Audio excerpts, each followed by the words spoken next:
there. So, It's just across. Oh, across, yeah.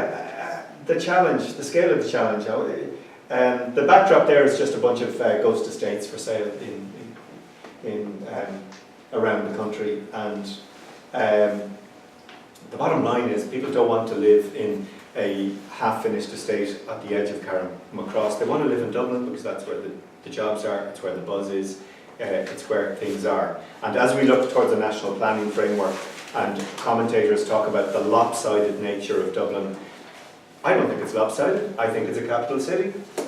I don't think people in Denmark wake up in the morning and say, oh look, Copenhagen, it's very lopsided, let's do something about that. Copenhagen's a metropolis. Dublin's on its way there. Let's deal with it and have an urban policy. And there has been a strong need for an urban policy on these issues. And we have a huge challenge because this is a very dated slide now, but we have a huge rise in homelessness, and particularly in new homelessness of families who cannot simply pay the mortgage. And many of those families are moving into hotel accommodation that we are paying for with our taxes. They are staying in hotels in Finglas, hotels in Dublin City, they're staying in the Gresham, they're staying in the Crown Plaza Hotel. We, Dublin City Council, are paying the same rates that you'd pay to live in the Gresham, and we're putting families in there. Initially it kind of sounds, ooh, that sounds like fun. It's no fun if you have young kids, if you can't cook in your room, if the school the kids are in is 5 miles away. It's a crisis, and it needs, yes, we need to refurbish a lot of the existing building stock, but by gosh, we need to build housing, and we need to build housing fast, and that's one of the challenges that we're up against.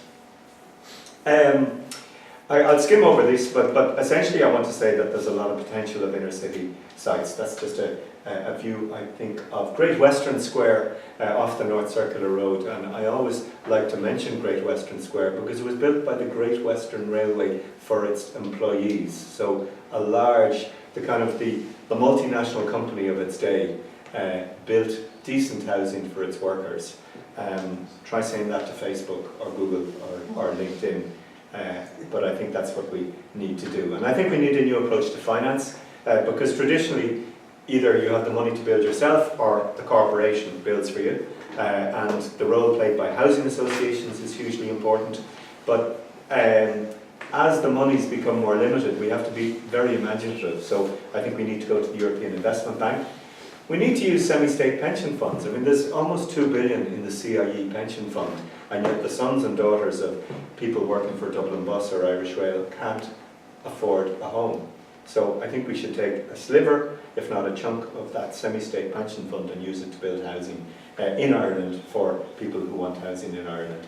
Trade unions sit on a lot of cash. The credit union movement is incredibly cash rich, and they're putting that money into bonds, into funds in Germany and elsewhere, but surely we could use a sliver of that for funding in Ireland. The Living City initiative sounds great, and there's lovely maps of the scheme, and essentially it applies to large chunks of Dublin 7, Dublin 1, Dublin 2 and Dublin 8, but it comes with a lot of small print, that the building has to be relatively old, and it has to date from before 1915. Up until very recently, it couldn't be any larger than 210 square metres. I think the government that introduced this was horrified by the thought that a property developer might do up a Georgian house on Merrion Square and live in it just for himself or herself and their family. That was what they really didn't want to happen. But look, I think we need somebody like that to live in Merrion Square, as well as somebody to live in a small artisan's house. And I think if you put too many restrictions on a scheme, the scheme won't work. And the last time I looked, I think there was 8 successful applications in Dublin. So it's not even barely putting a ripple into the pool of housing supply that we need, unfortunately. And it is fairly restrictive. And one of the challenges, and this is something that Anne Petherwood from the University of York discovered 25 years ago when she had the Living Over the Shop research field. The people who own buildings are one group. The people who need housing are another group. The Venn diagram rarely intersects. And she proposed that essentially you bring in a housing association or some other body that says, look, you have an old building, Orla, you don't know what to do with it. We'll take it off you, we'll refurbish it, and we'll offer it to yourself because you need housing. And that's an interesting thing to tease out, that the people who own the buildings often don't know what to do with them. And they're elderly, they're bewildered, they're having a row with their brother. The one you showed in North Frederick Street, it's two elderly, I think a sister and a brother. One's in a nursing home, one isn't. And the back wall of that building fell out. And the dangerous building section of Dublin City Council had to come in and spend 100 grand propping up the back wall. I'll get to that and what we should be doing. The obstacles, yes.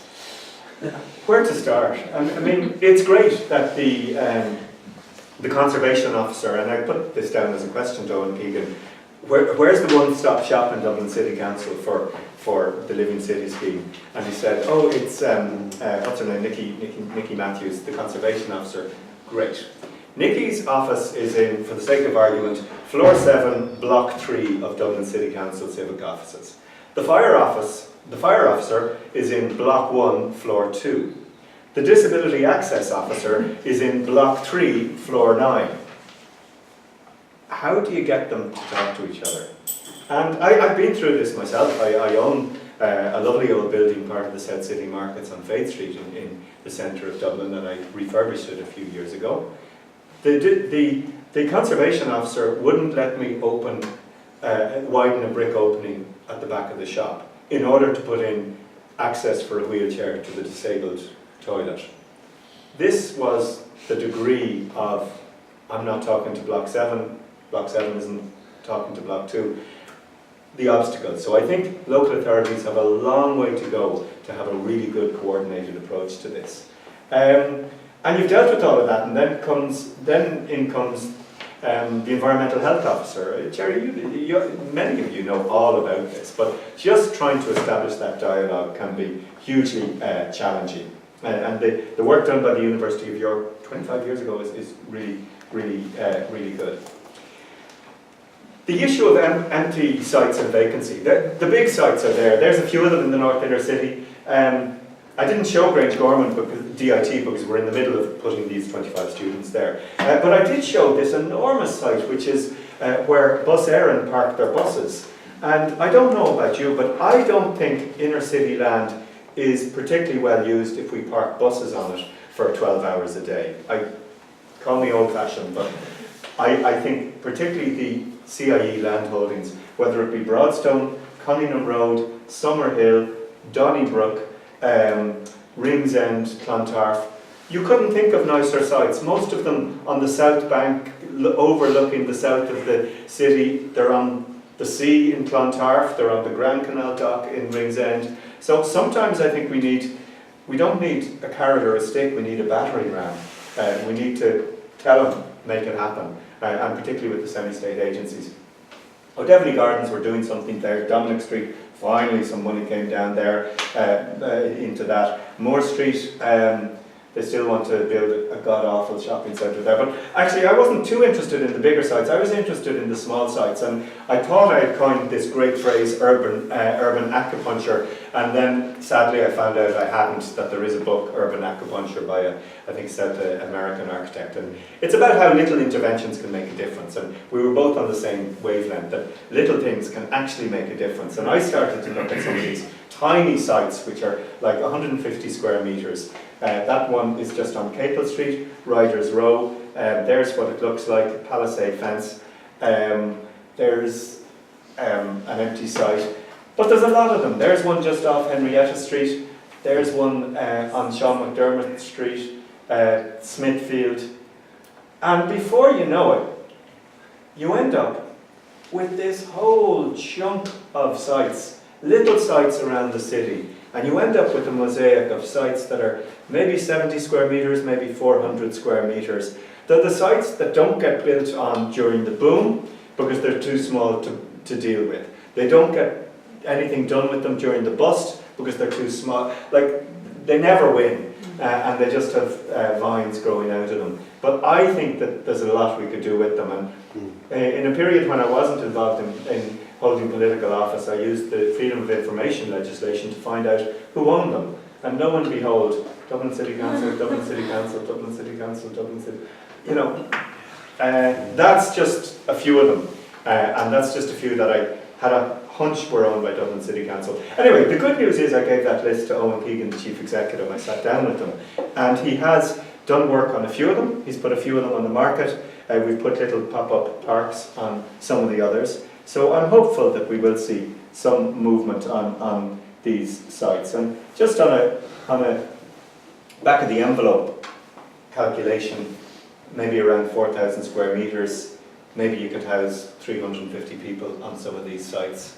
But the important thing is that they would really bring up the area that they're in. So instead of thinking, I'll go down Capel Street past that derelict site, I'll go down Capel Street past that lovely coffee shop where you see your woman upstairs, or it just brings back, I mean, it's something Jerry has been talking about for all of his career, of just bringing a bit of life back to the street and back to these kind of sites. The Dublin House project was a very ambitious idea that you would layer a building with different ownerships on different levels. The problem was the crowd who were selected for that site was a bunch of lawyers, and they fell out over how to divide the roof terrace. Each lawyer wanted their own 8 square metres of roof terrace. It became legally impossible to solve, sadly. But I think what Ali Graham, the city architect, was trying to do is worth thinking about. But I would look at the Dutch model of kind of dividing like a row of books, of very thin houses with a party wall. I think that's a lot easier to deal with from the legals, and maybe we could do a lot more with that. There's one of those sites where we, after 25 years of dereliction, we've put a pop-up park on it. We're about to bring a JCB in there because we're putting 6 stories of housing onto it. But there'll be more pop-up parks, and that's been extraordinarily successful. It's just, and I'm kind of raging because for 25 years we just had a fence around it, and now we kind of go, oh well, yeah, we'll put a park on it for a few years. So you could do that with any of these. And I think there's a role to just prepare sketch plans for what might happen, and then maybe you'd get an investor in, particularly if you had a planning permission ready to go on that. The last thing I want to talk about was self-build, and we've had a really rocky road on self-build in Ireland. Jerry would remember, and I don't, from the early 1970s, when there was a lot of ambition that you could bring in people who want to house themselves and get them providing sweat equity on a Saturday or a weekend and actually build the stuff. And I think it was overly ambitious. And the kind of second, or I don't know if it's the third generation of self-build is interesting. In the Netherlands, where the city of Amsterdam or The Hague is saying, would you like to acquire a site, a bit like those sites? We'll help you. And maybe you'll get a builder, and 5 couples or 6 families will provide a building, or a builder will do all the work, or you'll do some of the work. But they'll be a bit more hard-nosed, of being more, recognising more what you can do and what you can't do. And with new systems of certification, somebody has to sign off on the whole damn thing. So as that regulation gets more complicated, it's very hard to get out there with your shovel and make things happen. But the Dutch are managing to do it. So it's interesting to look at how they are taking underused land in the Netherlands and elsewhere, and they are promoting self-build, and they're hoping that they'll get 20% of the new housing in Amsterdam from that. That's not self-build. This is one of those crazy schemes in the city of Amsterdam where everybody gets to pop a different facade on the building.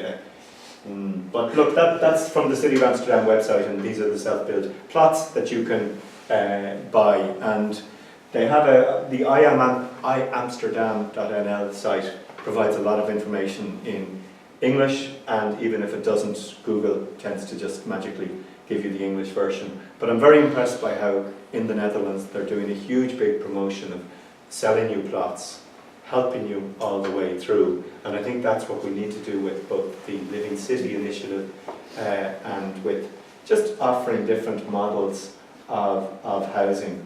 Yeah, there's a screenshot of build your house. What does it cost? Leasehold plots, roadmap to funding. So this is, I think there's huge interest and enthusiasm. I'd love to just get away from having a generic house built by a house builder and the city owning land. And this to me seems to be that kind of missing link between there's the small bits of land, we'll sell them to you and we'll help you along the way. So that's certainly something that interests me, and there's a bunch of young, naive dreamers about to start on their self-built odyssey. I have a picture of them all looking old and grey, but maybe I left that one out a few years later. But I think there's a lot that can be done with self-build. So, I mean, not neglecting the fact that the state needs to build. The state needs to start building decent quality housing again. There's a big role for housing associations. But I think ultimately the kind of housing we're building in the 21st century, there'll be a whole menu of different options rather than the local authority or the private sector. And I think small sites are really important in all of this. So that's it. Thank you.